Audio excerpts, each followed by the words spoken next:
Thank you so much for listening to Breadwinning Mums. We really appreciate your continued support over the last year, and we're happy to announce that we have published the Breadwinning Mums book. Yay! This book is based on the conversations from the Breadwinning Mums Season 1 episodes. It highlights the candid journeys of each mums, as well as a golden nugget of wisdom from their life's lessons. Now is the perfect time to give the gift of the Breadwinning Mums book to the special mums in your life or to yourself. No matter where you are in life, I'm sure the practical tips within the Breadwinning Mums book will help you take your lives just a little bit further. Limited copies available, so order yours now at breadwinningmums.com. That's breadwinningmums.com.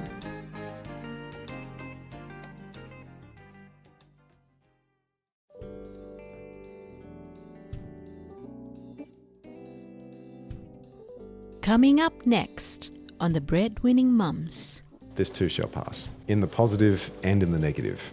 I think the thing that really prevents people from moving through those difficult times, and even the good times, is they just lack perspective. And I think that statement, this too will pass, creates instant perspective. And I think it's really important because it gives hope. It also creates reality. Yep. And it helps people to feel as though it's worth sort of being in motion, like it's worth sort of moving forward through things, so you can see what's on the other side.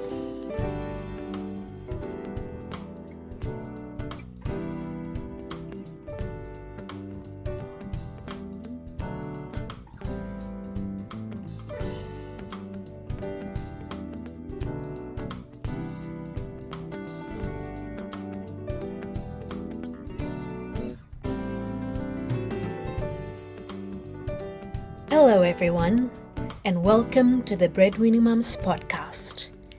This is a place where we debunk the myths of working mums, cheer each other on, and show the world that you can be a mum and still pursue excellence in your chosen area of expertise. Today we're chatting with Phil Hayes-St Clair, a proud girl dad, self-proclaimed raging feminist, and serial entrepreneur that I have had the pleasure to meet during my MBA study at AGSM.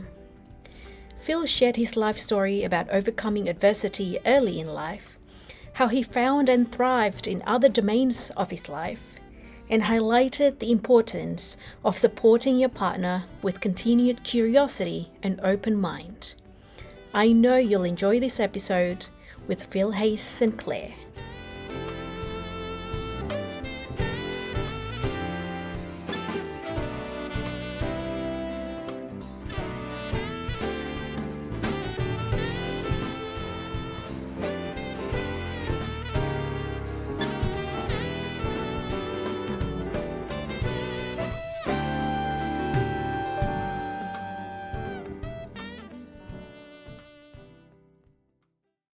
Hello, Phil. Hello, Jane.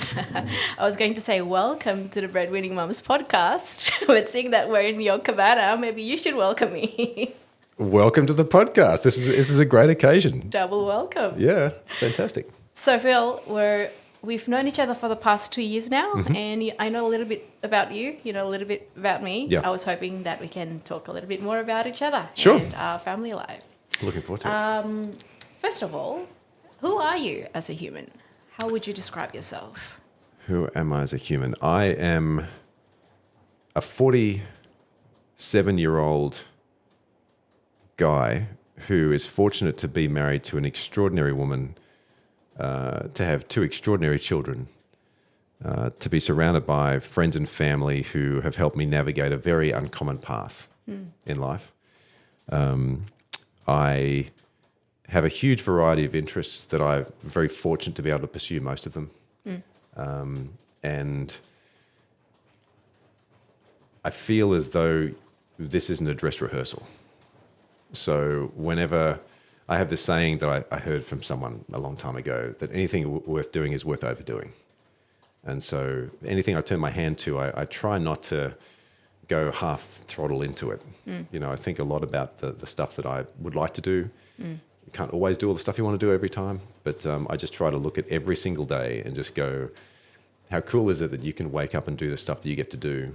And probably more importantly, I'm glad that I've worked out who I am as a person at the age I'm at, as opposed to working that out when I'm like 75 or 80.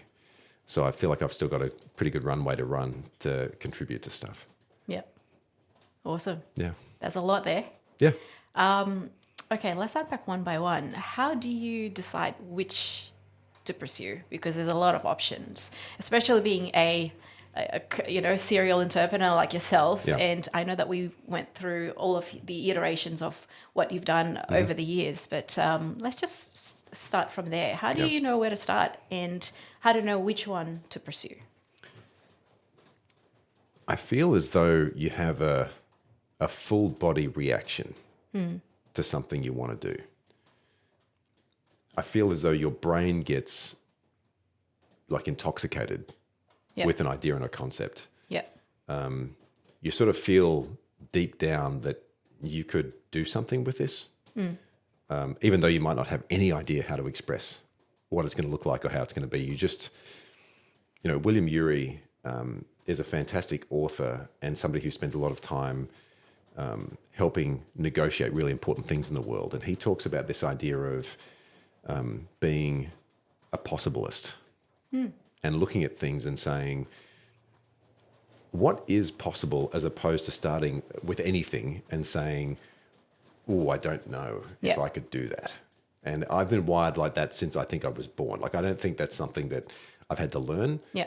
I look at things and all of a sudden there's like a connection of stuff that goes on. And look, for the number of things that I've brought to the world versus the backlog and the other ideas I could have executed on, there are a lot of them, right? So I think when I've had a chance to go maybe, and later in life, when I've done this in partnership with my wife, Fiona, we've had to talk about, and she's had to help me express, why would we commit our resource, our time in all the trade-offs we have, right? Kids and mortgages and craziness of life.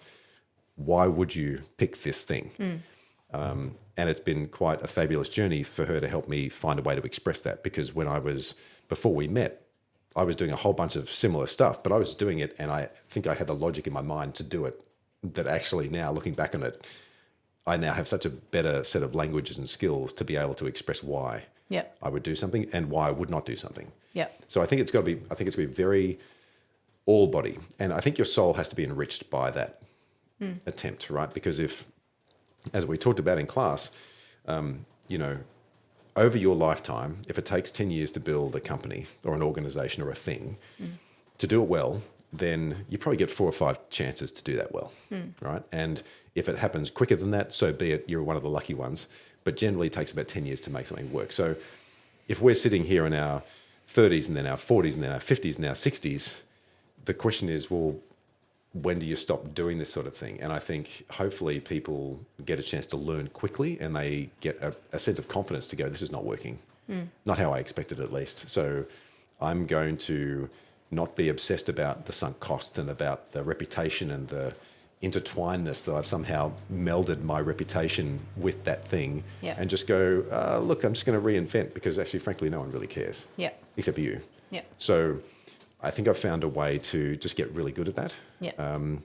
And to build relationships with the people that I think are most important, so that they're rarely surprised about what comes next for me. I mean, they're surprised at the rate of how things work, but I'm often thinking that I'm moving too slowly. So it's sort of it's a strange kind of thing to have to grapple with. But I think when it comes down to it, if you have that full body reaction where your soul feels excited to be able to contribute in a particular way, where you can really grab onto it both hands and dedicate enough time to learn whether there's a there, then that's how I try and approach things. And sometimes, as I've done with brands before, the idea starts, mid-2015. It doesn't go anywhere until 2017. Life gets busy, so you push that to one side, then you bring it back to life 4 years later. That can happen too. So it doesn't have to always be linear. Okay. Yeah. Awesome. What about your childhood? Can you tell us a little bit more about how you were as a boy? And you mentioned before how it was just, you were born with it. You're born with this quality of just having a go at things and Yeah. thinking that things are possible. Tell us a little bit more about that journey. So I'm one of 3 children. I have 2 younger siblings, born in Canberra in the mid-70s. It was like the life of corduroy and boredom. We grew up, a fortunate middle-class family. My dad worked for the government. My mum was a stay-at-home full-time mum. And I think I never really had a problem wanting to engage with new people, having a curiosity about why is it that so-and-so would, why do they ride the bikes the way they do? Why do we play the games we play? And we just sort of got together and were kids. One of my earliest entrepreneurial memories was when we moved to a new suburb and we got to know some of the kids and we were bored one summer. And so I just found a way to get all the kids together. We went and stole all of our parents' tools from the sheds they had, and we went around the neighbourhood charging people $20, which is a lot of money in those days. Yeah. Paper $20 note, the red 20, and we would fix their gardens. In style? Can't speak for the quality. Can't speak for the quality. But we would do this work. They would give us the money, which I think, to a large extent, they thought it's at least they're doing something productive, and not breaking stuff or burning stuff or whatever. And we just split the cash at the end of every day, and then that was the thing. Yeah. And I think I sort of realised at that point that I had a way of convincing people to do stuff they wouldn't ordinarily do. Nice. But doing it in a way which was making it worth their while, right? Yeah. So I wasn't fleecing them for time. It was like, how do you get some pocket money? How do I get some pocket money? How do we do this together? Yeah. So that was that. I think. How old were you? 8. Okay, nice. 7 or 8 maybe, I think. Yeah. And look, and then through school, I was a pretty awkward kid. I didn't have that many friends, teased a lot, bullied a lot. Why? In what way? Were you? I think I was just a really tall, awkward, clumsy kind of guy. Like Okay. I don't know if there's any other way to say it. Wasn't particularly great at sport. Wasn't particularly interested academically. Just wanted to fit in. Okay. Didn't do a great job of it. And when it came to, my early secondary schooling, I discovered the Army cadets at school and just fell in love with it. It was like, oh my God, this is get to go out bush and get to learn all this stuff and, get to meet these soldiers and learn these skills. And it was just really something special. And so in year 8, 9, 10, I think I sort of formulated this idea that the military would be my career. Yep. Like I would retire or die a professional soldier. And we had a little bit of family history to that. My grandfather served in the World War II as an aviator in the UK air services, and it was just interesting to me. But they felt like my people. It felt like my clan, my people. So when I enlisted immediately out of school, much to my parents, I think they expected it. They didn't want me to do it, and I spent time, learning the skills, learning the craft as an infantry soldier, and ultimately wanted to fly. And it was just before September 11 where I got the clearance to go and do my dream job, which was to fly helicopters. They found an eye problem that I never thought I had, or never knew I had, and that made me unserviceable, as they would call it. So I had to find another career, and that was where the rest of it started. Yeah. Yeah. Okay. Awesome. We actually talked about this before, but you took a couple of physical pursuits to get you out of that transition period. Yeah. Can you talk a little bit more about that? Why did you choose that physical sport to start with, and how did you evolve through the whole process? So I think there sort of came a time for me where, I grew very quickly as a young boy, Physically. right? Physically, right? Yeah. So I went, I'm 6 foot, almost 5. I think I've been that since I was about 13, right? Like I just went through this spurt. My brother did the same. I've been like this since I'm 13 as well. Yeah.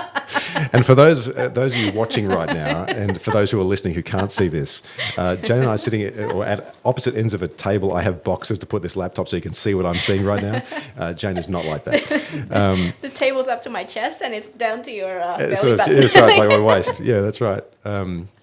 Look, I think from a sporting point of view, there came a time where I thought, in the military, you spend a lot of time being very physically active, and I sort of I grew into myself. And I found that because I didn't really check any boxes during my sporting career, I thought, well, maybe you can do it. elsewhere, right? And so I swam a lot through school. I went to a rugby school, and my father didn't allow me to play rugby because he was fearful of injury, which is probably fair. Not at the time. I was devastated at the time. A guy trying to fit in and not being able to play the sport that was the sport of choice. It was like, how much harder could you make this to fit in? Don't be that cool kid. Don't be that kid. But he was doing it for all the right reasons. And then, having swum, I decided to turn my hand at triathlon. And there were some guys that I knew who were just really spectacular. I never knew what it took to do 3 sports in one event to actually make it all work. And as we talked before, how you just discovered running and finished your first marathon this past weekend. Amazing, by the way. Thank you. That's not something I could ever do, but what I could find a way to do was just to have the madness and the grit to sort of go, I can piece together these 3 events and hope for the best. Yeah. And I did that enough times and found a coach and found a squad and really built into it that I was fortunate to make the Australian team in 2004. Yeah. And being able to represent your country as a soldier is one thing. And I've been overseas and I've been able to wear that uniform with great pride and great humility. And just it's such a thing to be able to represent your country in that way. Being able to do it in sport where you walk down to the ramp to jump in for the swim and you're surrounded by, the same level of athlete from all the different countries in the world.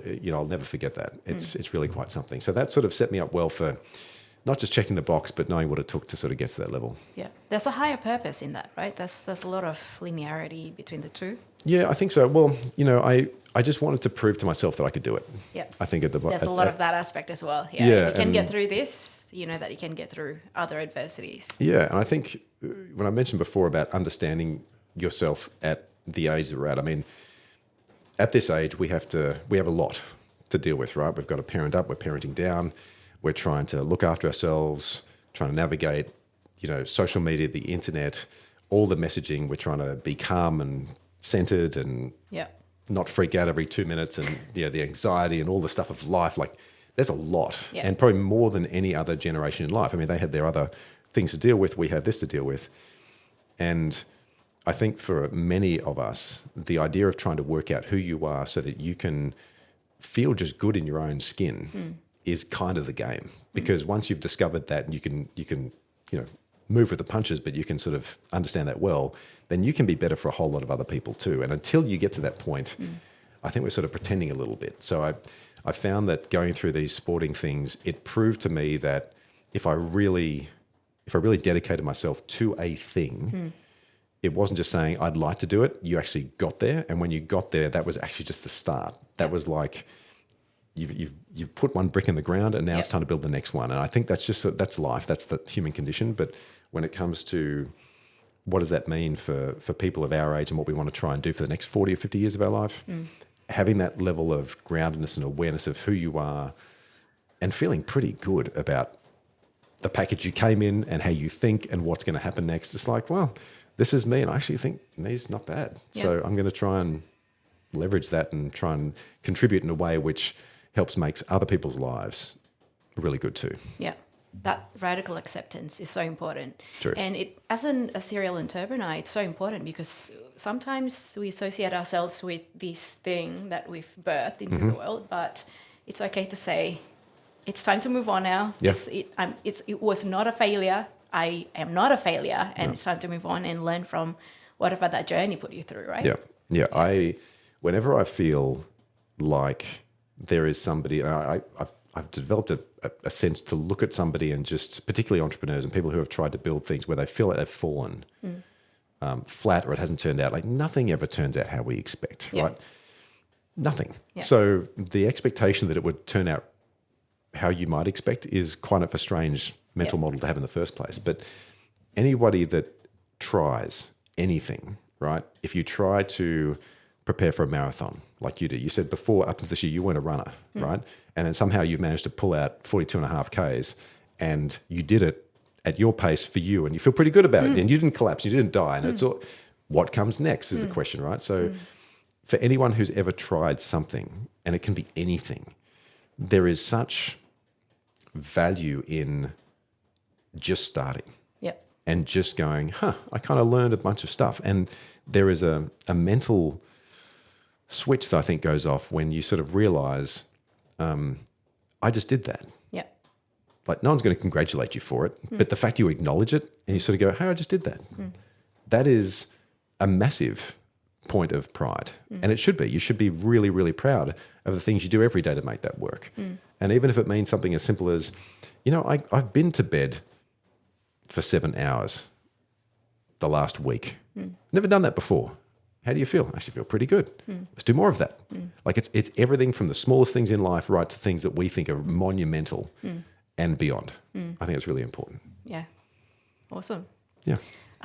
Okay, so tell us a little bit more of your journey after you finished that triathlon. So you've gone on and founded a couple of different variety of things. Yeah. How did you evolve through each of them, both as a person, as a partner, but also as a parent? When I realized I had to leave the army, that was a very difficult. This is well before I met my wife. It was a very difficult circumstance because everything I'd learned and geared up for to that point in life was not for this one. Yeah, was not going to be the purpose. case. Yeah. And so, how long did it take you to digest and finally accept? I reckon about 5 years. Wow. Yeah, it took a long time. Yeah. I left the military, finished my studies, went to work for a bank. I'd studied immunology and microbiology. Then I found myself answering calls at a call center when phone banking was a thing. Yeah. For those listening, you know what that is. I get it. Dates me straight away. But I found this real interest in just helping people who are often the elderly calling to see if a check had cleared or there's money in their account or their government thing had been paid. I worked that job. Yes, Right. I know. Yeah. Yeah. I used to work for Colonial First Aid. What's the unit price today? Yeah, that's right. Yeah. Yeah. So just the ability to not even sell, just the ability to have a conversation with strangers and for that to happen 50 times in an hour, Yeah. right? Like it's just very consistent. It's just sort of thought, actually, I quite like this chatting to people. And it was complete strangers and there was no real relationship connected. But at the end of it, when it was like, oh, thanks very much for that. Can I help with anything else? No, that's all. And then you hang up. It's sort of like, I think I've made their day a little bit easier. Like that was kind of cool. Yeah. So I went through that. Then I ultimately, worked out what the incentives were to make working in a bank worthwhile. And I found my way into different departments and different things. And I tried to rust on to the best leaders I could find. So if I was in a room and there was like a general manager talking about something or a CEO or whatever, I would just try and plot a path for the sake of learning from them. Because I knew as a science graduate, what the hell are you doing in a bank? Because I didn't understand finance. I didn't have a language around commerce. So I just had to learn it. And it came to a point where the CEO of the bank one day, so in a call center is like hundreds of people, your own computer, headset, you're just doing your thing. And one day I rocked in and there was this guy sitting there and we were all just jeans and a shirt, right? We were dressed respectfully, but it wasn't sort of front of house. And he was this guy, late 40s, collar and tie, proper. Like it was like, who are you? Turns out it was John Mulcahy, who was the CEO of the Suncorp Group at the time. And I looked at him and said, how did you learn how to do this stuff? And he said, well, the same way you did. I got taught. The trainers taught me how to do this stuff. But I come here every month, so I never lose connection with what's going on at the coalface. And I will never, ever forget that. Because as a leader and as a dad and as a human, it's very easy to only look at what's in front of you and not have a sense about what actually happens at the coalface of things. And to get to your question, that 5 years was trying to work out, so what am I actually good at? Like, I did some cool things at that bank, like with a bunch of people. It wasn't just me. We did really great work. But when it came to that full body experience of, can you do this? And the anxiety that comes with, oh, maybe I could do it. Can I do it? Yeah. How do I do that? Like, what do I learn? Where do I go to learn?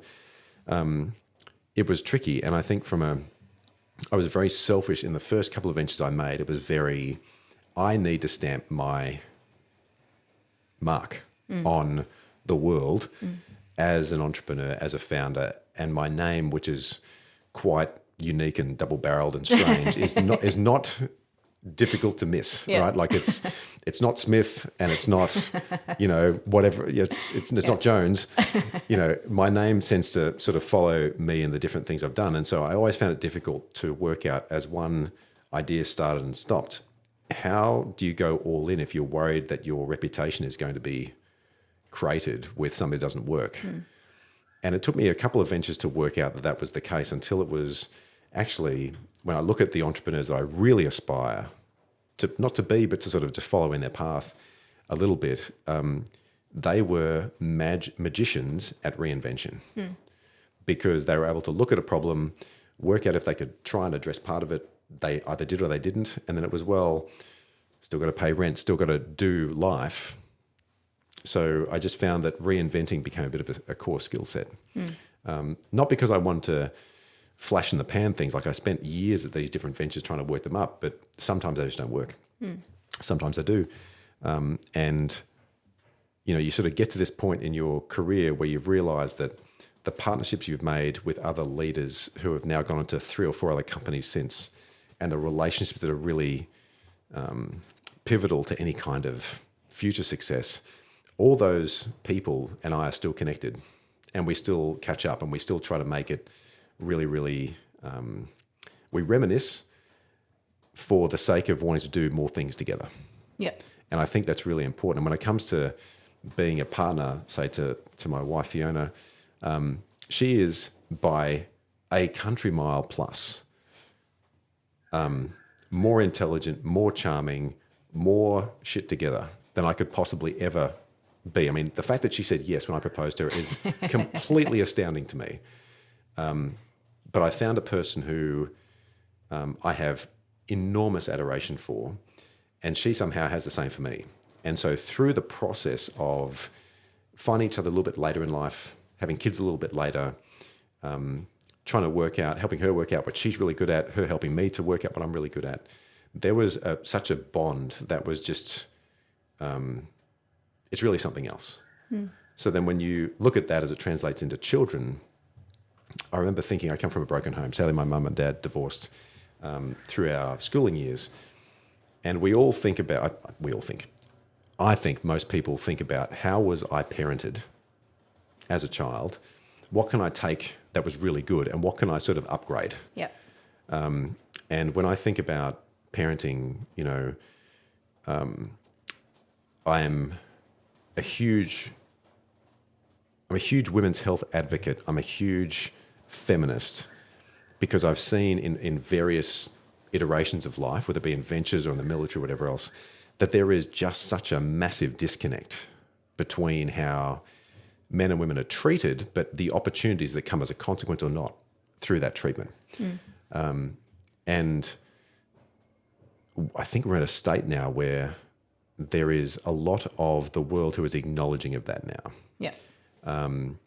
And for the dads who are fortunate enough to be dads of daughters, we still have that line at the door feeling inside us to protect and to be the fathers we want to be.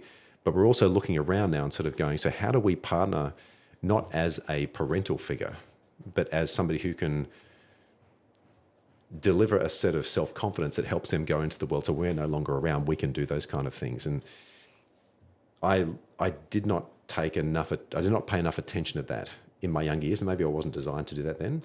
But as you move through the partnerships with the companies, and you have a chance to have men and women come and work for you, and you start to explore more about why is it that their life is the way it is, and how can I enrich it so they can bring their whole self to work and do really their life's best work, you start to learn a bunch of stuff, which is really interesting about how you can play a better role. And I think it's a pursuit, but I love playing that role. And I don't think I'd be... I don't know what penny dropped. I don't know if it was Fiona, the girls, meeting people like you, teaching, whatever the things were. But I can look into a room now and I can see that the temperature is shifting on the way that men and women can solve problems together, and that it's not going to be a bunch of white men in a room trying to solve a problem. It has to be a whole bunch of diverse voices and minds, because the problems we're trying to solve are super big, and let's be honest, men haven't done a great job of solving problems to date. Yeah. So it's a long-winded way of saying, I suppose, that I've had the huge fortune to understand the role I can play in those ecosystems. And you can either sit on the sidelines and go, I can kind of participate, or I can actually go full-on contribution without knowing what that's going to look like. But if you show up enough, hopefully that'll be accepted and welcomed, and then you can really lean in. That was one of the first few things that really stood out when we first met. So obviously we met at AGSM when you were facilitating one of the subject that I was studying, and you were a self-proclaimed feminist. And I think it's a great thing to have Raging feminist, I think was the term I used. Sorry? Raging feminist, I think is the term I used. Yeah. The self-proclaimed is not enough. No, I think it's one thing trying to be the best version of yourself, and it's another thing trying to have others show the same dedication, to further that. But to have someone else champion it is a great thing. It's amazing. What would be the earliest memory that you have when you first thought, okay, the world is not made, it's sort of designed in a certain way, and maybe there is an alternate way of doing things? I think I've always seen and harbored this idea that there's always a better way. Like what we experience today is just the cumulative effort that was available to people at a time. Right? I remember the first car that I sat in that was my grandfather's car when I was like, a short little guy. And then I look at the vehicles we have today and sort of go, so the effort has evolved, right? And I think when we look at the systems that are in place, and a good example is women's health, like we are so far behind the eight ball, right? In just about every facet of women's health, that we have the chance to leapfrog and to make up some really great time, but we are still in the backwaters of progress. So I think some people, and I'm projecting here, I think some people sort of come to and have a penny drop that there is a better way, and that maybe what I'm seeing here, I can maybe lend a hand to doing it. And then I think there are other people who are sort of just born with this default setting of there's always a better way. And it's just how you bide your time to invest in whatever those things are, because there's so much you could do, right? I just think it got to a point for me that in the work that I have always done, which I now know is very partnership driven, I think about the greatest effects that I can have in the world. The greatest effects in the starting point is for my wife and my daughters, because they're the ones that will be with me and listen to me and help me engage and learn and enrich life together. But then when you start to step out a little bit further to that, and you realize that, I want them to have the greatest opportunities that they can have. And I think I hope every parent has that same view for their kids, boy or girl, doesn't matter, however they identify.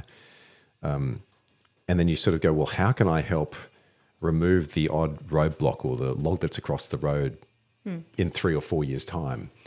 And that's how I sort of apply thinking to that, and sometimes it's just, you can't remove anything right now. You've just got to sit there at 9 o'clock at night with your eldest daughter while she's getting ready for bed and just listen to what she's got to say to help her process what she's seen, what she's not loving, what confuses her, what excites her. Even though at 9 o'clock at night, I would love nothing to be getting ready for bed myself. And why has it got to happen like at the last point of the day? I just want to go to bed. This is where you just have to sit there and just go, there'll come a time very shortly where I'm not going to have that opportunity.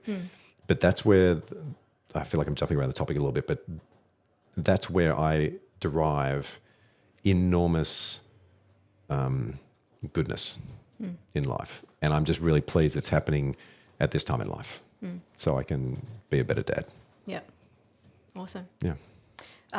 Your latest invention before partnerships was Drop By Your Health.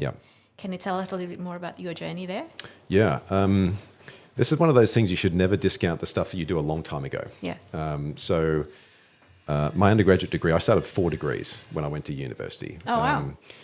Because my dad filled out the university form to take me to economics because he thought I had no idea what I was doing. So he thought, well, let's start with business. Were you doing all 4 at the same time? No, it was so I jumped between degrees. Oh, okay, all right. Yeah, same here. Yeah, I think a lot of us did, right? It was Yeah. like, oh, I'm stressing about getting into university. Then you Yeah. realize once you're in, you Yeah. can kind of jump wherever you want to go, Yeah. which I keep on telling people now. They don't believe me. Yeah. But, I did a few subjects in business, and that wasn't really great. And then did this weird elective in physics. Okay. I don't know why. I think I stumbled into the class and I thought, this is quite interesting, which ultimately led then to biology and immunology and microbiology. And it was like, wow. So I never studied this stuff at school. Like I was a humanities guy and history, modern history and everything else. But when I started to learn about this, all the things about microbiology, like small biology and the way that the body repels things, it was just like, oh, really? Like, how did this come about? Like, it just captivated my brain to such a level.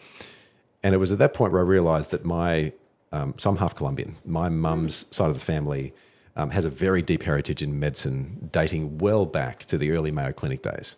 Cool. And it was like, hang on, maybe the reason I'm feeling this is Yeah. because there's something deep in my DNA that says this is something of interest to us. Yeah.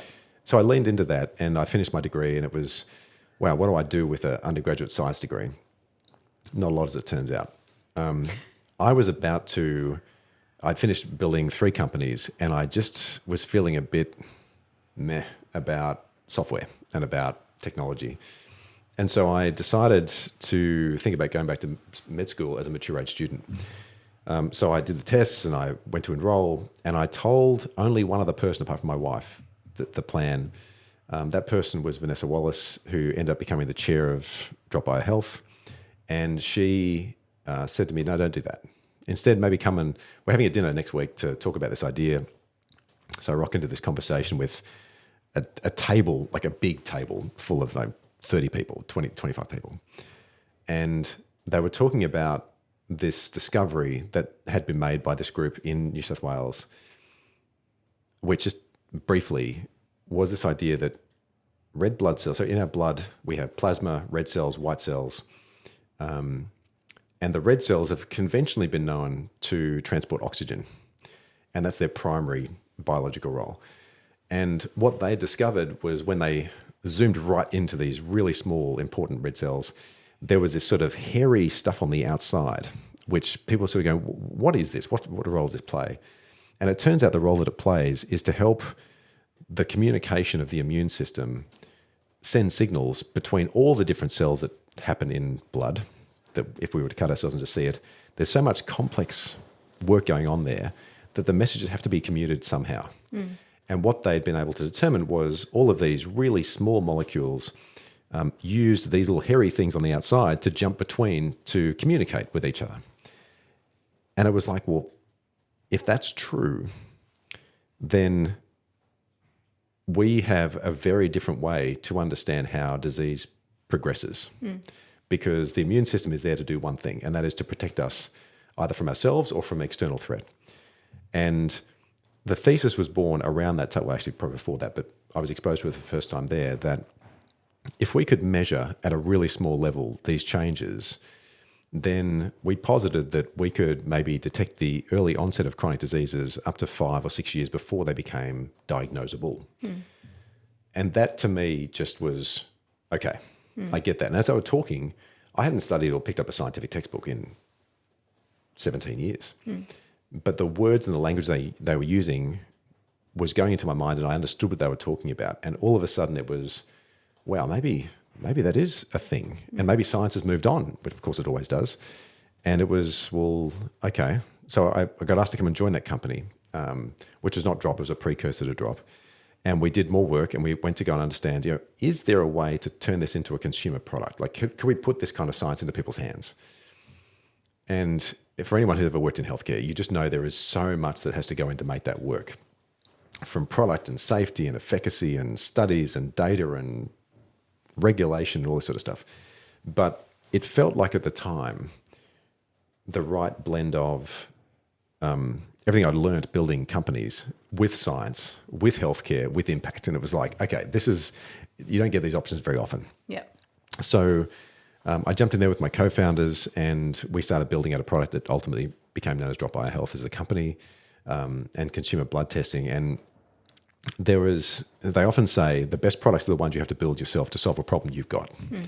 And inside our Drop by Health stack, there was this one problem that we needed to try and solve because we were getting people to, as you know, prick their fingers at home, take a really small amount of blood out of their finger, put it in a tube, and send it back through Express Post. And that was designed to make giving blood more regularly, more straightforward, and sort of user-driven. What we found, though, was that, no surprises, blood changes when it comes out of you, right? And when we look at blood as a drop of blood, it just looks red, and you can't really tell all the things that are inside it. And there is a magical ecosystem of stuff going on inside a blood sample. When you get it back to the lab and you spin it down, as we say, you put it into a centrifuge and it separates out all the different components. When you examine those three components, you see even more magic that goes on there. And there are all of these, what we call low abundance and high abundance proteins and hormones and stuff that we've all got, right? It's just happening every day. But when you look at how they change over time, it gives you clues as to what part of your organ systems are working well or not working well. And sometimes it can throw off smoke signals about, well, there's something over there that you need to look at. Now, when we do blood testing, if you were to go to your doctor and have a blood test for whatever, and same for me, they look at a single point in time with a really large blood sample, which, by the way, they discard so much of in the process. It's expensive. It tells you only a small amount because the ranges they give you are quite broad ranges.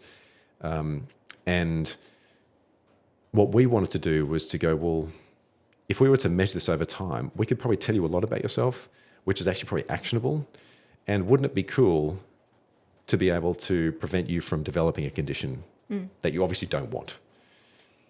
So inside of all of that, we looked at the blood samples that came back to our lab, and we realized that every single molecule, protein or hormone, and there are many of them, they do change when they're exposed to the environment.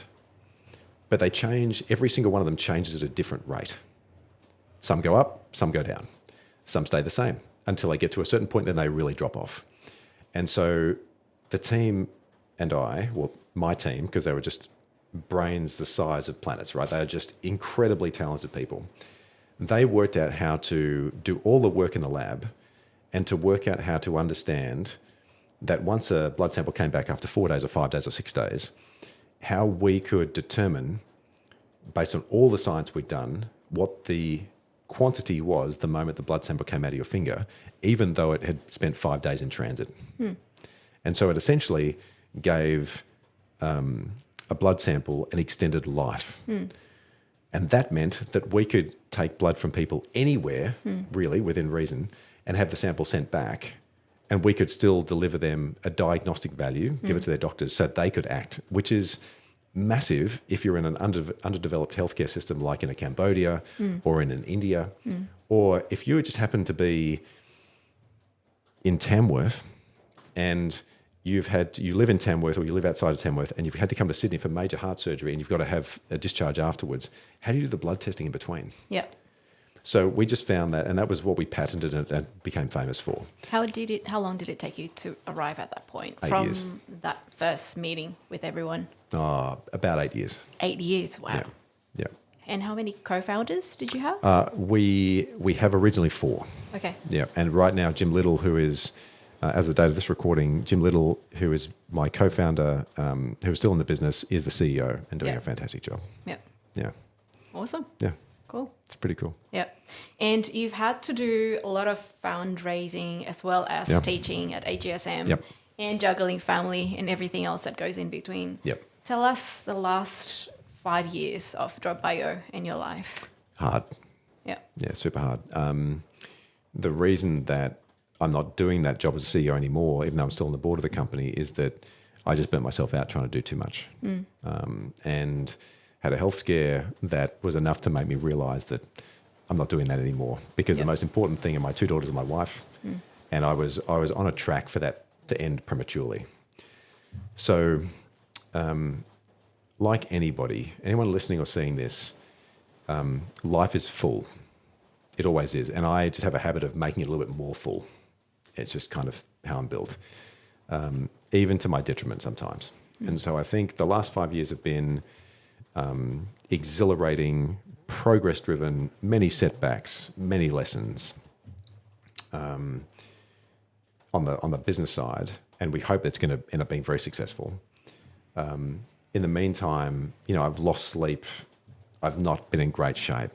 My wife has had to carry some of the load, having a very big job herself, a very big career herself. She's had to carry more of the load, which is usually more emotional than sort of physical, because it's a roller coaster, as you know, building something. So for me, it was tough. I'm very glad we did what we did, and I'm very glad I could help with the lift. But I think my lift was a contribution to a team effort, and I do sometimes have difficulty acknowledging the quantum of that lift because it wasn't small. But I also know that I couldn't have done any of this without the team, right? There's no way that one person can do, like, forge what we forged. But I am very pleased that the health scare that I had happened at the age that I was at, that was completely correctable by a change in lifestyle. And the decision, I've told the story a few times before, I had the health scare. I thought I was fine. I sort of shrugged it off a little bit. And I remember coming home for dinner one night. Since COVID, we sit at the table every night, which is lovely. We usually didn't do that very well previously. And we have this thing at the table called gratefuls. So we don't say grace, but we sort of reflect on what we're grateful for each day. And we're not allowed to eat until we do. So we've got to do this. So I was running in late and I could hear the girls going through the gratefuls. And my wife tells a story of how Abigail, our youngest, had said to her, "I'm just really worried about Daddy's health." Young kids, as we know, are very attuned to everything. It just happens that this particular little person has a very articulate way of expressing that concern. And I heard that, and immediately on thinking that, I resigned from Drop as a CEO. And it was the best decision I've ever made. And it wasn't hard. Like, I made that decision. I told the board months later, went through a process. The team found out. And when the market found out, I remember hearing, like, you can go back to the LinkedIn post, right? People are saying such a brave decision. It's going, it's not brave. This is what needed to happen for me to live. Decision. It's the right decision. Brave? I'm not sure it's brave. I think it's just, it was a relief. It was the right time. And what I think people didn't realize was that I'm pretty good at reinvention. So I was not worried about, well, what comes next? Something great will come next, because something great always comes next if you put your mind to it. So yeah, I think it was tough, but that's now almost a year since that went on. I left Drop about a year ago, and it's been a fabulous last year. Yeah. So did you leave AGSM during this time as well? Just before. Okay, so yes, it was about 2 years ago I stopped teaching, and that was part of my attempt to sort of ratchet down. So you did try. I tried some things. And it's really difficult to step away from the stuff that you love. Like, I get so much out of teaching. Like, for me, I get to meet people like you. I get to sort of hopefully inspire, change minds, offer an alternative. I do love being called out for some of the ways I teach. I'll never forget somebody saying that she loved my fire and brimstone approach to teaching. I'll never forget that. The person who's listening knows who that is. And that's good. That was the style. And I'll probably always have that kind of style. But I find any opportunity to bestow helpful knowledge to be a hugely gratifying experience. And the cross-pollination that comes between the conversation, and you don't really know how far they're going to take it later on. No, you don't. You only have that one term, but then the journey continues on, right? Like now. Yeah, totally. It's fantastic. Okay, awesome. Did you get any red lights over the past five years before you finally decided, that's it, my body's telling me it's time to quit, or wind back a little bit? I'm sure there were some.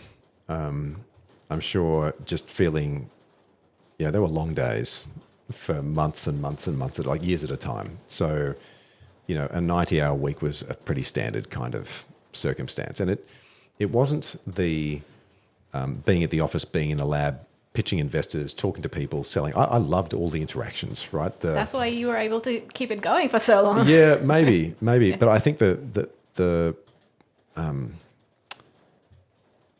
thing for anyone who's been a CEO before, which I think is probably unique to a CEO role, and I could be wrong, and I'd love to hear if people think, actually, no, that's not the case, is that there is always, like, your RAM is always full, and it's full with thinking about your people, trying to care for your people, trying to find ways to remove any roadblock they have so they can get on with what you've employed them to do.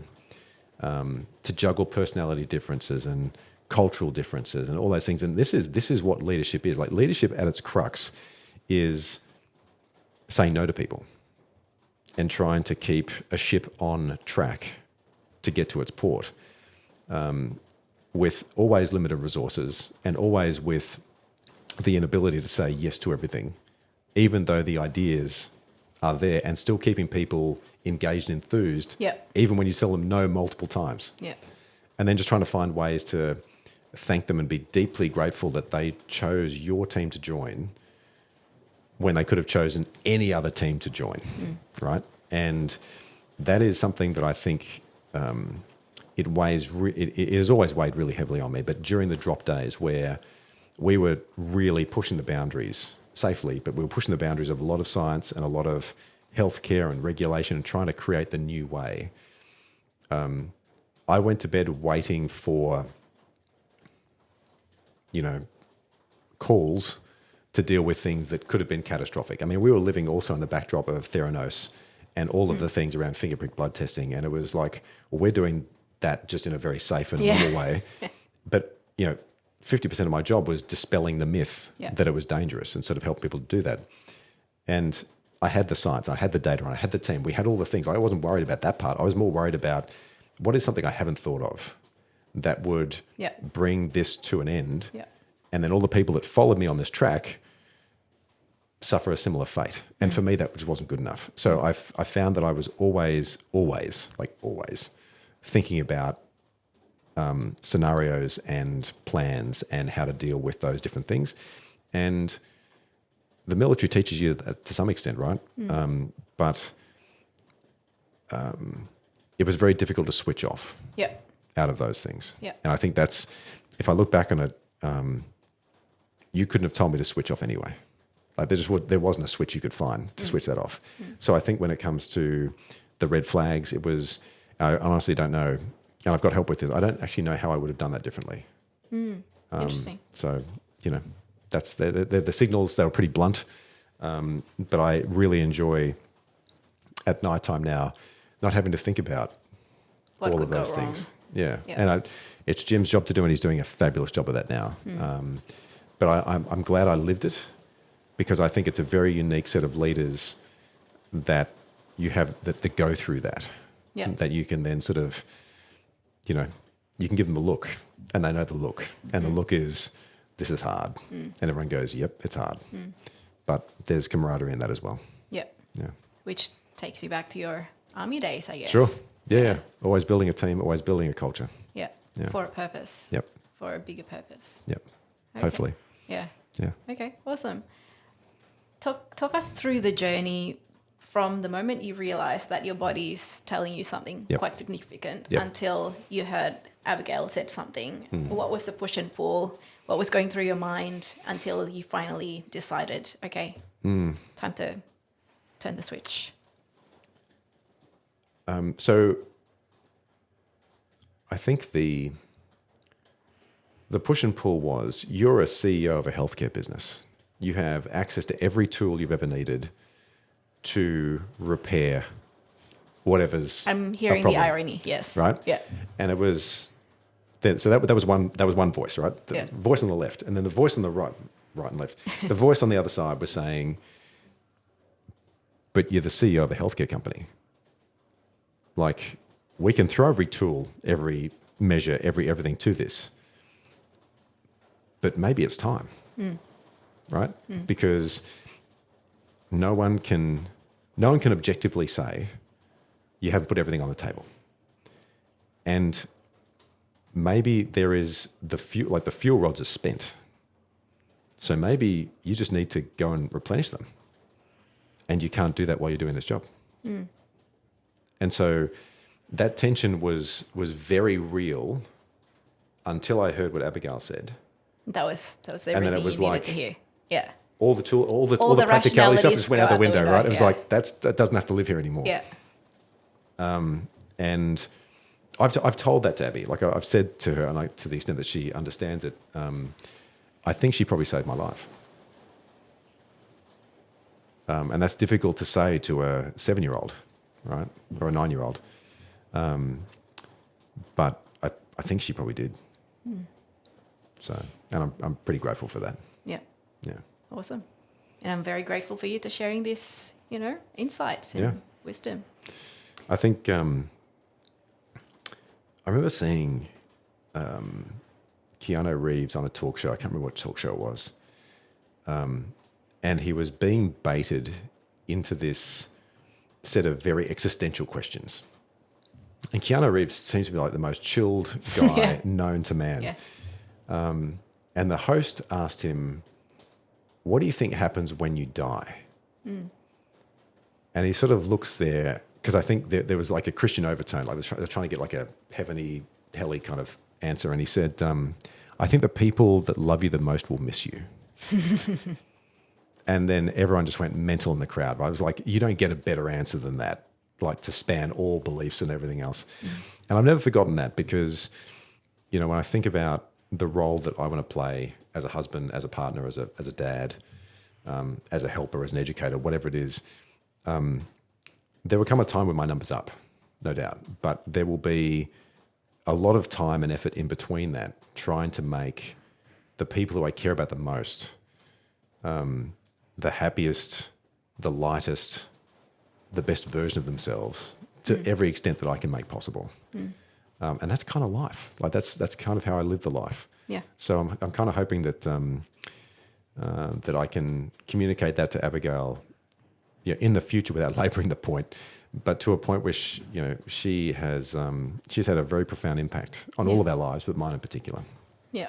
I think we have a way of understanding what happened in our childhood later on. Yeah. So you may not necessarily need to verbalize it. Yeah. It'll come to her. That's it. Yeah. That's it. That's awesome. Yeah, it's good.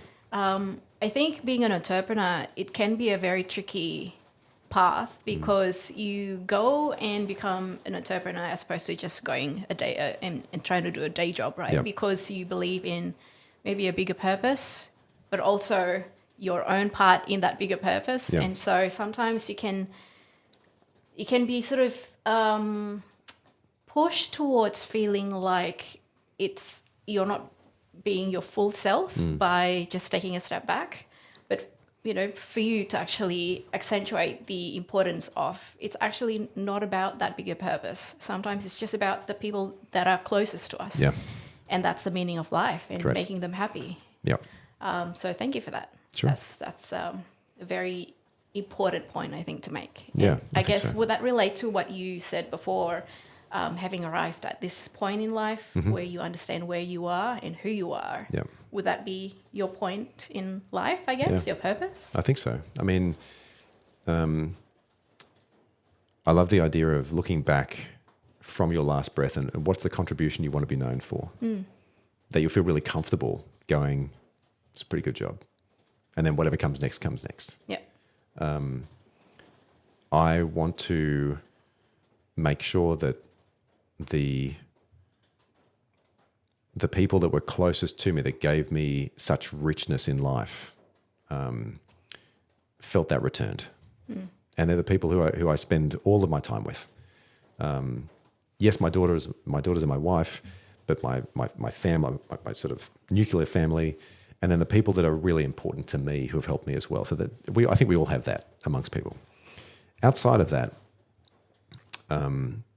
I think I have a unique set of skills to help advance the way that people think about partnering with each other, and about intention, and about generosity, and about how you actually move the needle, not wave your hands. Actually add a discipline to how you can actually, it's not that hard to have opposing views come together and to think of a path forward. And as part of that, a really big part of that for me is how do we move the needle forward for women's healthcare? And I have no right. I'm not obviously not a doctor. I'm a scientist that knows a little bit, probably enough to be dangerous. But I do understand how to communicate, and I do understand what it means to a woman who actually gets the help and advice that she needs, particularly in midlife, because I've said this in my TED Talk before, the world needs the perspectives of women in a way, well, I guess the world needs the perspectives of women that are looked after, not in a paternal way, but in a way that their health can be maintained so that they can contribute and participate the same way as I guess men have done for a long time, so that all the blind spots, the many blind spots that we have as men, can be seen and dealt with, and so that we can all just walk forward together. Yep. And I gotta say, Jane, it just begs belief for me when I look at the state of certain things and why decisions were made. Some were well-intentioned, some very obviously not well-intentioned. But one of my core purposes, and this is why I invest a lot in the schools and the things that we work with, because it's actually not that hard. Right? It's about a point of advocacy that says, let's just do better. Yep. And when I'm saying let's just do better, I'm talking to a bunch of men. Yep. Those men happen to be white often, and they happen to be from a place, particularly in my generation, who just didn't know that this was going on. They weren't part of the problem, although we'd probably argue that we were accentuating it in some respects. But being able to say, hey, listen, let's have a conversation about menopause. It's like, whoa, hang on. Yep. What? Let's have a conversation about what it means for a woman who has endometriosis and has had that from the time she started having a period. Let's talk about what it means for a girl who is trying to work out, who has polycystic ovary syndrome. What does that mean for her life? Oh, I know a girl who was like that. Yeah, did you ever think to ask about what the deal was for that? Because the decisions that we make as men in our lives, whether it be because we're leaders of banks or we're leaders of whatever it is, have an impact. And I'm not saying let's just add more leave and let's add more things that are easy to check a box on. Let's think deeply about what the impact of those things are and just try and leapfrog so that the healthcare that men get at the drop of a hat, that can be afforded to women as well. And I think that's a good investment of life served to try and make that work. And it's not just me, there are plenty of men doing this. So we've got a cool little posse of guys around the world trying to move that needle forward. But the voice has to be louder. Yeah, I saw that post about menopause and what you could do as a partner of someone going through menopause as well, which I really love. Can I ask, and feel free to share as much or as little as you want, Sure. Are you currently going through this as well at home? And how has it shaped the dynamic of your relationship with your wife? What have you noticed, both as a partner, but also just as someone who has, a very well in-depth science background? Like every woman going into perimenopause, I think this is fair to say. When a woman realizes she's in perimenopause, her first reaction often is, I'm not old enough to be in perimenopause. The denial. Yep. Stage, it's like, wait, what? Yeah. And ironically, most women in our generation never had a conversation with their mum about how they went through menopause. It was like, my mum's just doing the thing. Like at the time that you were out in the world doing your thing and your mother was going through menopause, you weren't around enough to see all the things that were going on. Are you around? I was very well around. Okay, so this is interesting, right? So there's very few who see that happen. Yeah. And because mothers tend to be the way that mothers are, they just sort of suck it up and try and just push through, right? The irony about what I'd learned over the last decade was that my wife's mum was one of the women who, at the time where the massive study that was happening in the 90s, the International Women's Initiative, had incorrectly come out with a claim that hormone replacement therapy drove rates of breast cancer. Yep. She was at the crux of her point in menopause, perimenopause, when that study came out. And the hysteria and the complete departure away from that very valuable tool was something that she had to absorb at that time. And she tells the stories of, hang on, but we were going down this path and it was a very logical thing to do. And then we look back 20 years on where the data that came out at that time, which was so poorly communicated, and the data just didn't support what the statement was, the claim was, that data was then replicated 9 years later to show that, again, it was safe. And then again, 10 years after that, which brings us to sort of the cusp of where we are right now. So when you look at the International Women's Initiative and how that played out over time, the only thing you can do as of right now is to look at what the evidence says. And fortunately, thank God, we have people like Dr. Ginny Mansberg. We have people like Peter Attia. We have all of these very competent and compassionate clinicians who come from the same cloth as every other doctor who often doesn't like to talk about these things publicly, has gone, no, here is the data, here's what it says, and here is the risk equation. Here's how to interpret what you're seeing and what you're hearing. And HRT, sure, is not for everybody, but it is very useful for a great many women. So to answer your question, I think Fiona went through a phase of like, hang on, I don't think I'm old enough for this to be happening. We understand that perimenopause can last for up to 10 years in most cases. Most people don't understand, and it's sometimes very difficult to tell when your last period is, which is the day that menopause actually happens, because it is a day. And it's very difficult to know for a whole range of reasons, from women being on contraception right through to other health conditions, that you just don't see that irregular period that is giving you the signal that actually you are in perimenopause. So we actually don't know when perimenopause starts. So some of these really fundamental questions can be really difficult to answer.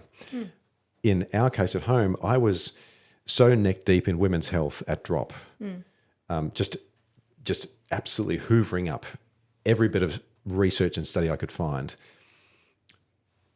to a point where I was saying to Fee, look, maybe this is happening to you now, and here are the symptoms that we learn about that are prevalent, and are you experiencing any of those? Answer was yes. And then it certainly brought us closer together, but I was in a very fortunate position to say, look, here's this paper and here's this study, and I could help interpret what it was saying and why it was relevant. But then she started to go, well, actually, I'll go and have conversations with my GP and I'll start to explore this idea. Her GP was fantastic, women's health specialist. And she sort of said, look, here are the trade-offs. People feel really uncomfortable at this. They feel more comfortable about these things. And it was a journey of exploration. But I think as she realised things like, her eyesight degraded, which is, we could dive into a physiology lesson on this right now, but when you think about the role that estrogen plays in so much of both men and women's bodies, but in particular women's bodies, there's a reason that it's such an important hormone, right? It's an anti-inflammatory hormone. It does such a protective job of so many systems of your body that when it starts to deplete naturally and expectedly, then a lot of things start to go wrong, right? And there are, of course, other hormone changes, but there's a reason why women in perimenopause and menopause get sore shoulders, right? Okay. There's an anti-inflammatory component to trying to make all of that work. There is things that happen with eyesight, with different changes in light. There are ways that frustration sort of builds up and you can sort of be misinterpreted for being just aggro. Well, actually, no, you've got a hormonal change which is causing havoc in your mind. It's driving things like brain fog. It's reducing the ability to sleep. Having sex is difficult because it's really painful. You have all these other components that sort of build up. Yeah. And all the while, this is the busiest time in life, right? It's like, give me a freaking break here already. Because then the question is, well, if I'm always angry and I can feel like I'm always angry, that's a bit harsh, but I'm always frustrated and a bit tetchy, and I've got all these things going on, and now I've got to support my family and my kids, and they're going through all the life of growing up. My male partner's going through a midlife crisis. How am I supposed to deal with that? And then who's looking after me? Yeah. So this goes through, we're in a brilliant point in time right now where all these great voices are coming to Instagram with evidence and putting forward these great points of view that make it normal. Because once women often go through menopause and they reach that other side, there is a fantastic second innings to be had, right? Particularly if you've invested in getting strong, if you've been picking up weights and looking at like getting after marathons, like building up muscle mass so that as you get to the older parts, you get to 60 and then 70, your frame and your chassis is able to deal with that trip that you had up the stairs and other bits and pieces. I could throw at you statistics which would blow your mind when it comes to what happens in older age in terms of mortality rates with broken hips and all these other things that happen around the world.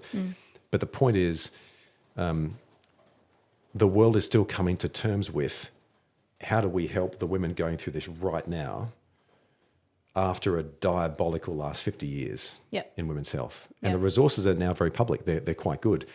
But it takes some uncommon voices sometimes to go pull your socks up, men, to be more aware of this.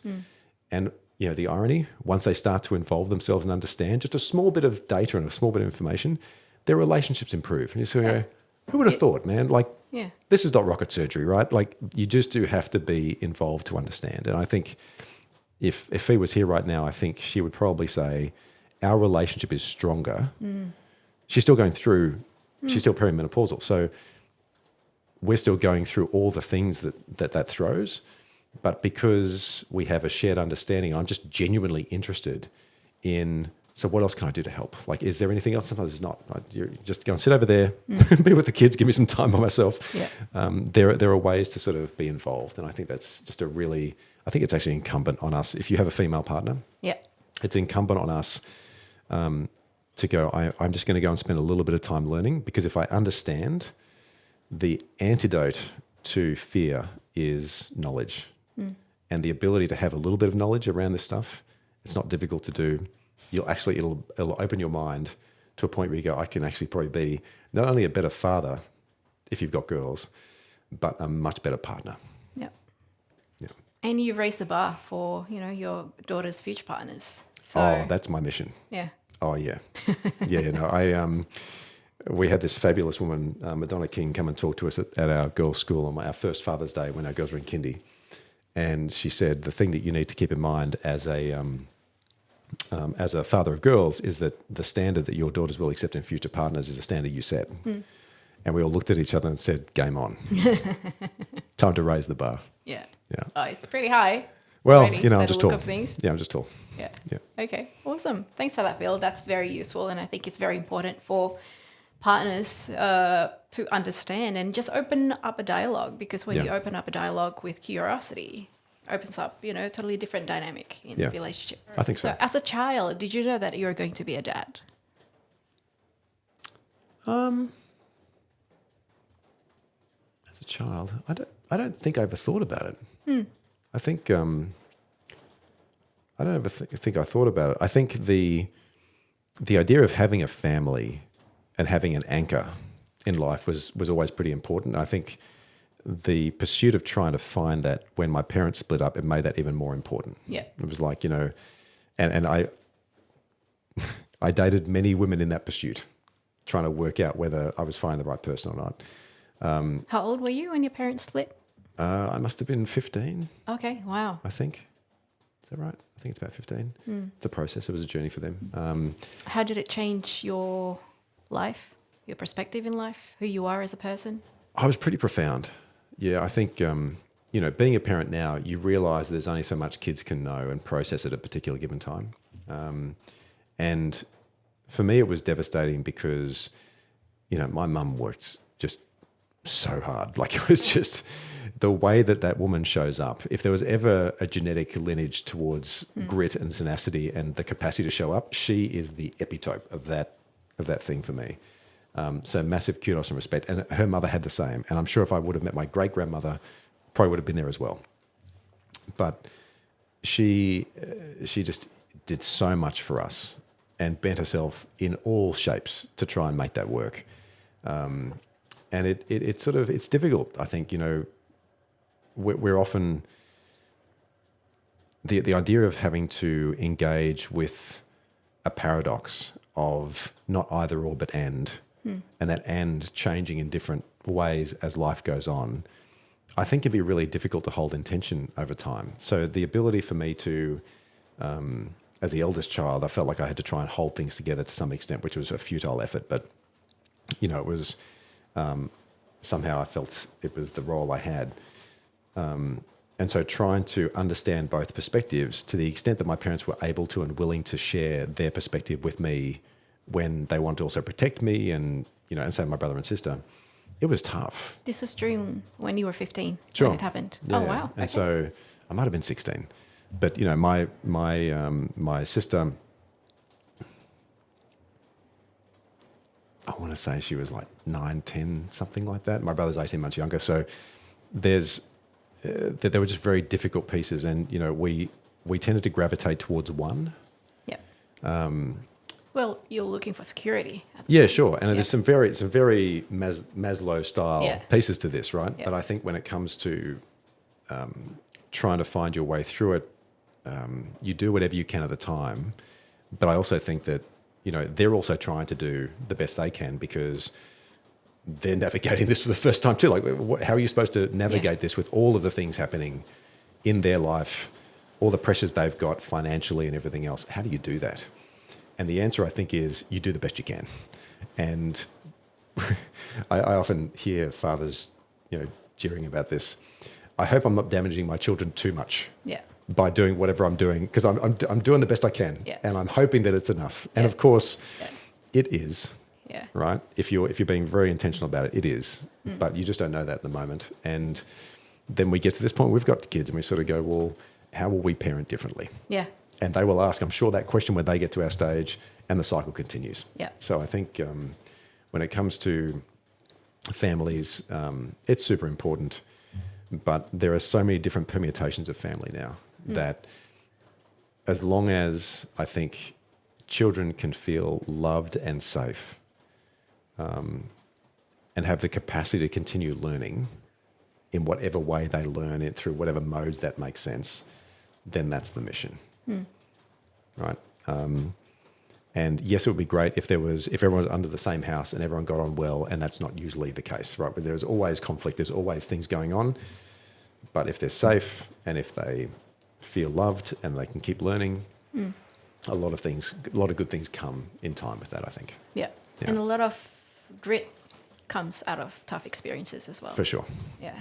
One of the things that I talk about time and again with other guests in the podcast is sometimes being a parent gives you, similar to what you were saying before, it gives you an opportunity to right some things that sort of went wrong in your own childhood. Yeah. In my case, so I moved to Australia from Indonesia when I was 12. Yep. And my parents were still running their own business in Indonesia. So we would travel back and forth. And one of the things that I would promise myself I would do differently is that I would be there for the kids no matter what. Hence going to New York with the kids because I'm going to take them with me no matter what happens. Do you have any similar observation with your own journey, and what are you currently doing differently this time around to make it right? We talk, Fee and I talk about this a lot.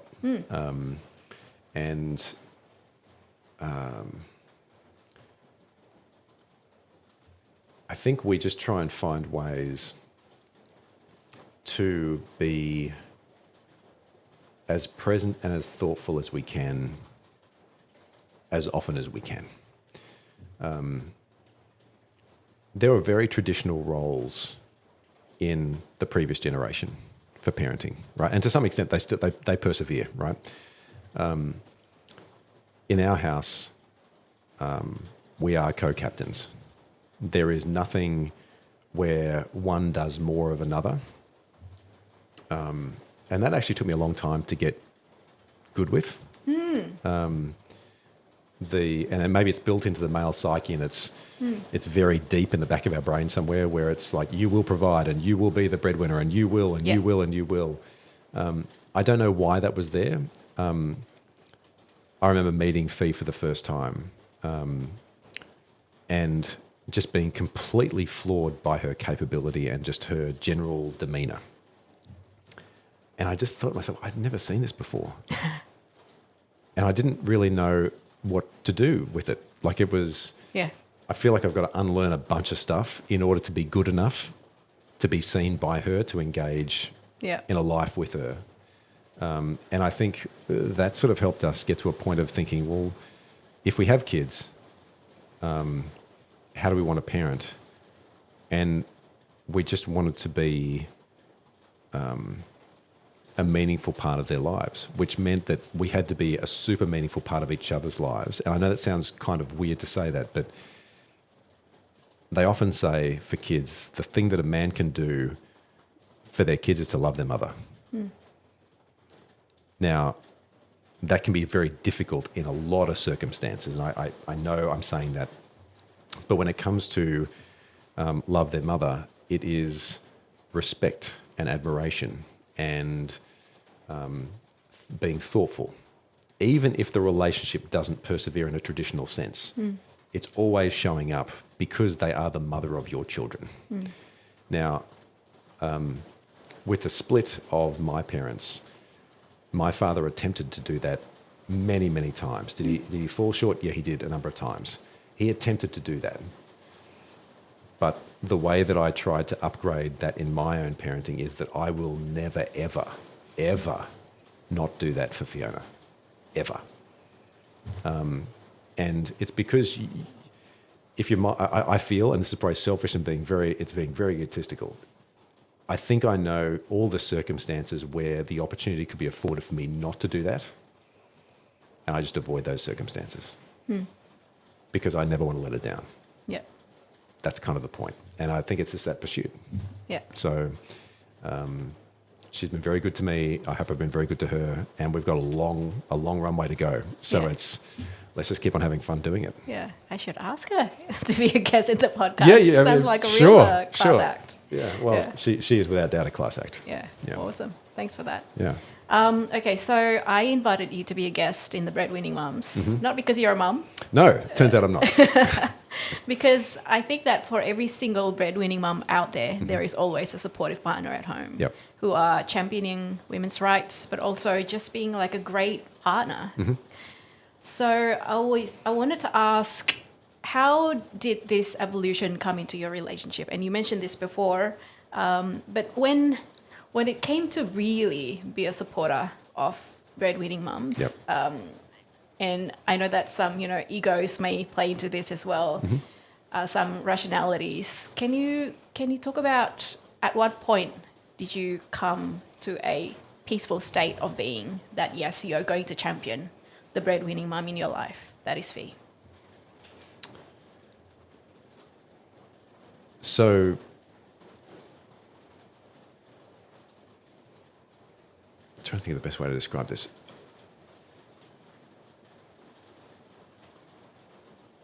Fiona has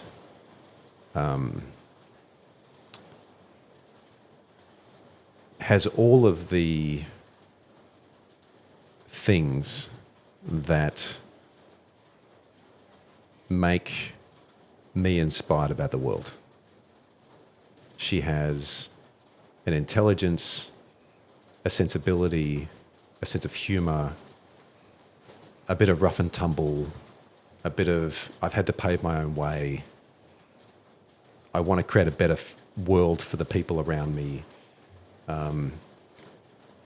That is nothing short of inspiring. And this, by saying that, it was like a game change when I first met her. I've said this before, right? It was like, oh, what? What is this? And I don't know why I hadn't seen it before in other women. I don't know what the circumstances were. I find it very difficult to express that. But it was just, wow. And I think it was at that moment where all the things I said before about having to unlearn the sort of patriarchal thing,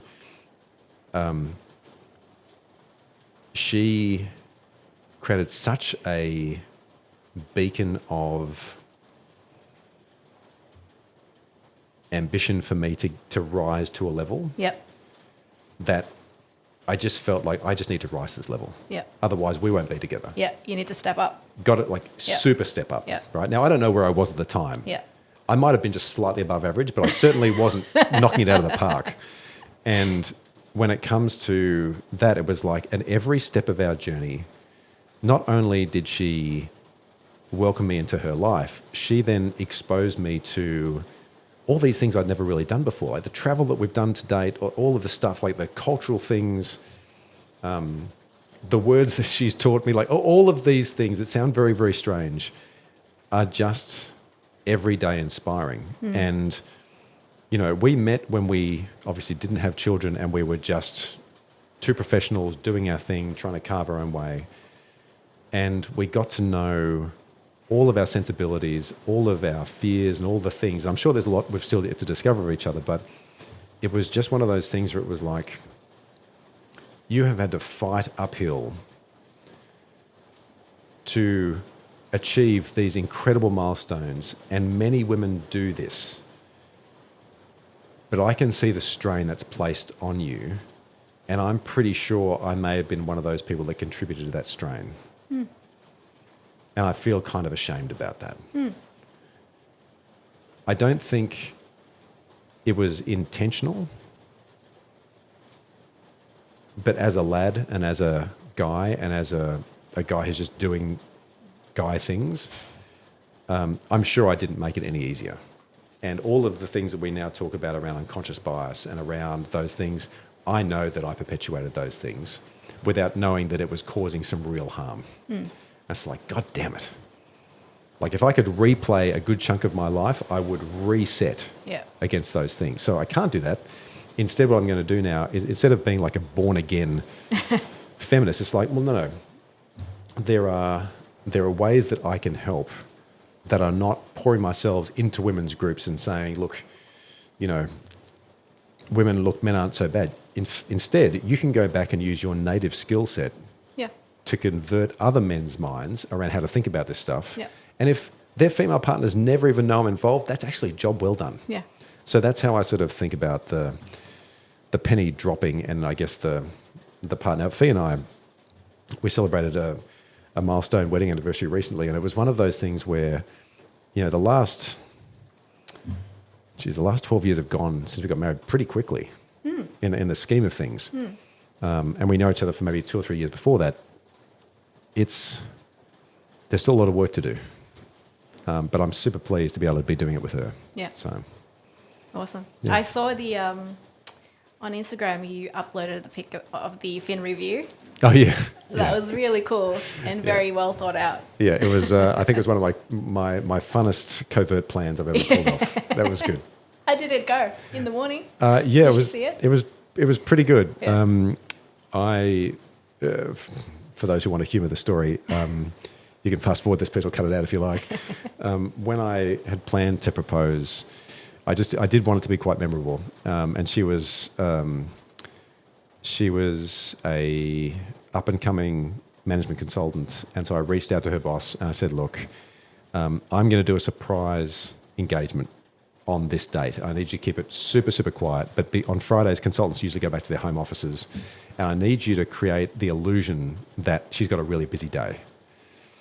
What he ended up doing, though, was creating such a busy day that looked unusual. Okay. So that was fine. But what I've gone back to all of her friends and to our family, I said, look, on that day, on that night, I need you to come to Sydney because we're going to do a surprise engagement party that night. So if this doesn't work well that morning, you're going to have to come to Sydney anyway and have a good time because there are a lot of people traveling from a lot of different places. And so I went to a graphic design friend of mine because we had this habit of every morning getting the financial review when it was a thing still papering that dates me again. We'd read that at breakfast before we'd go to work in the morning. And so I got this newspaper cover sort of evolved to make it look like there was a news story about us. and her maiden name is Smith. So the article reads, Smith to decide merger outcome. And it has a very financially kind of story there with a photo of us. And so one of my best mates dropped it over while she was at the gym. I set it up on the actual newspaper, and then she came back from a spin class, was at the kitchen bench. I was down the backyard, and she read it, and she sort of had to double take for a minute. Yeah. And then I was in the backyard ready to propose when she came out. Oh. Yeah, so it was good. Nice. Yeah, it was fun. And she accepted to the merger. Yeah. Successful merger. Yeah. Yeah, one of the few. Yeah. Cool. It's good. So what's life like for you right now? You've decided to focus on your own health, and that was about a year ago? Yeah, it was probably a bit longer. So health scare was March of the year before last, or February of the year before last. Okay. And so it took some very immediate lifestyle steps. Yep. And I feel great. I mean, I probably haven't been in this better shape since I was in the army, actually. So you did nothing for the first few months, I take it, or? For the first few months, I was trying to unwind. I found it really difficult to not be ready for the phone call.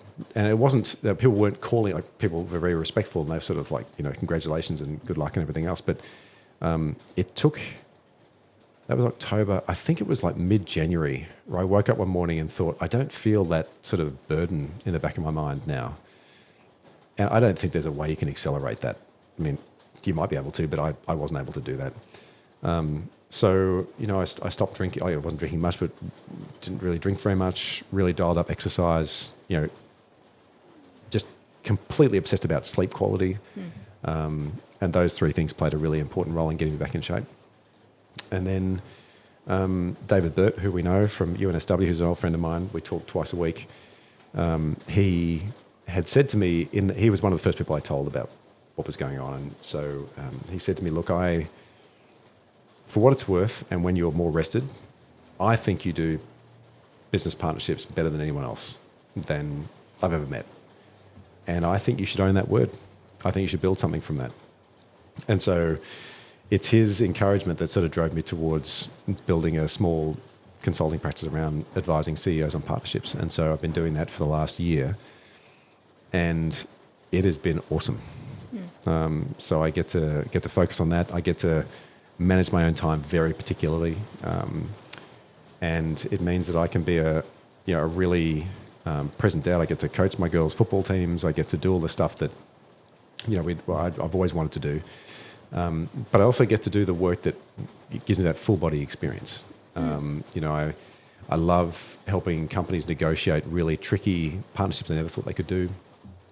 I love my podcast that I have, where I was saying this morning, recording episodes early in the day with people in the US, talking about how they've thought about business. And it's almost like being a researcher in partnerships, like almost an anthropologist, going back and saying, what was that inflection point? And it just lights my head on fire. So being able to do that is really cool. And what are we now? End of September. So middle of October, I'll be launching a new brand, which is super fun. So it'll be fun. Big reveal is coming up. It's coming. Nice. It's coming. Okay, so on top of that, again, you have the girls. Yep. You have a home reno that is happening right now behind us. That's right. There is a lot of banging going on. How are you making everything work in this iteration of your life, Phil Hayes-St? I am just I'm just going full gratitude into what's going on here. Yeah. Like I think Fee and I have worked really hard to build what we've built. We've had a little bit of luck. We've had a huge amount of hardship. Fortunately, the four of us, the girls and Fee and I, have remained healthy for the most part through this.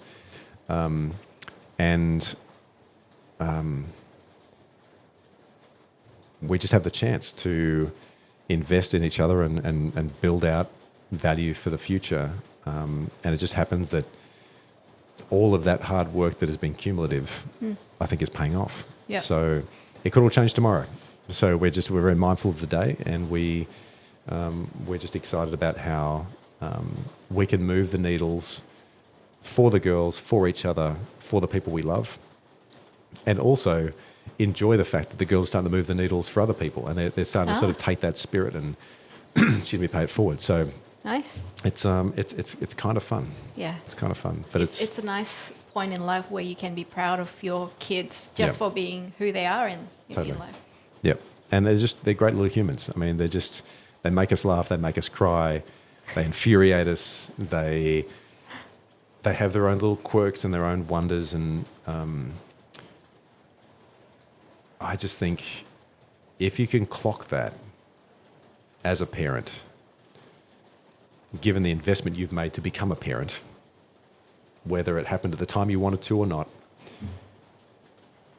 if your life was to end unexpectedly, and whatever happens next and you're floating around the ether sort of just going, what were the things I hold dearest? It will be the quirks of your children that you had no way to share back with them and say, hey, listen, thank you for giving me this absolute joy. I haven't slept in like 12 years because of you, but all the little things you gave us were something else, and life just wouldn't be like, there just wouldn't be life without it. Yeah. So. And I guess that's probably the meaning of life, those tiny experiences. I think so. That means the world to you, and maybe nothing else to anyone else. Nope. Yeah. And everyone's doing their own thing. Yeah. So just got to respect that. Yeah. So. Cool. Yeah, it's good. All right. If you could give your younger self one advice, I guess that young Phil that is going through a hard time at home, 15-year-old Phil, knowing all of the wealth of wisdom that you know now, what one advice would you give the younger Phil? This too shall pass. In the positive and in the negative.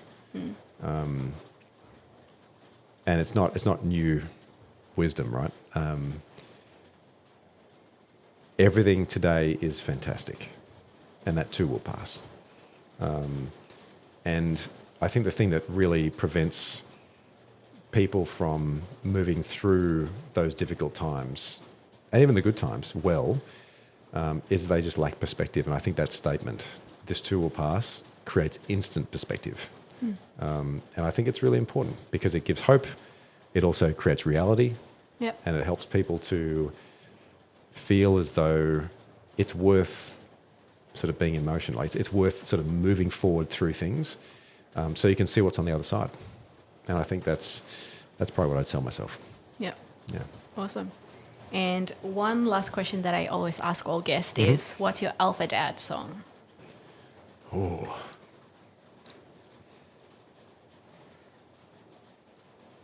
Just one? Just one. Just one.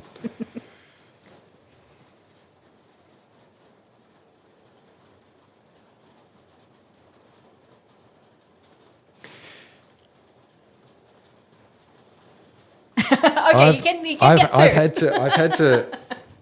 I have been retrained okay. in musical awareness. Yeah. And so Taylor Swift is a massive feature in our house. Okay. It is a massive feature. Of course, yes. And I feel like the rest of my musical history is sort of white. My Spotify sort of thing is so badly warped because of that. And look, I'll be fair, Taylor Swift is amazing. But I can't help but feel a bit charged when I hear, "Are you ready for it?" Oh, yeah. Nice. Yeah. Cool. And if you asked me that 8 years ago, there'd be a whole bunch of different answers. But I think now, because my memory is very gradually being lost thanks to having children, that's what I have to say right now. Awesome. Yeah. Hey, Phil Hayes-St, again, thank you so much for being here, and thanks for caring. You bet. Anytime. See you then.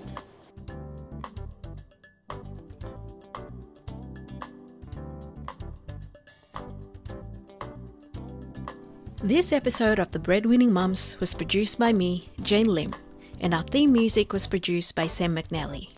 We recorded this episode on the lens of dark people who have passed their parenting story for generations.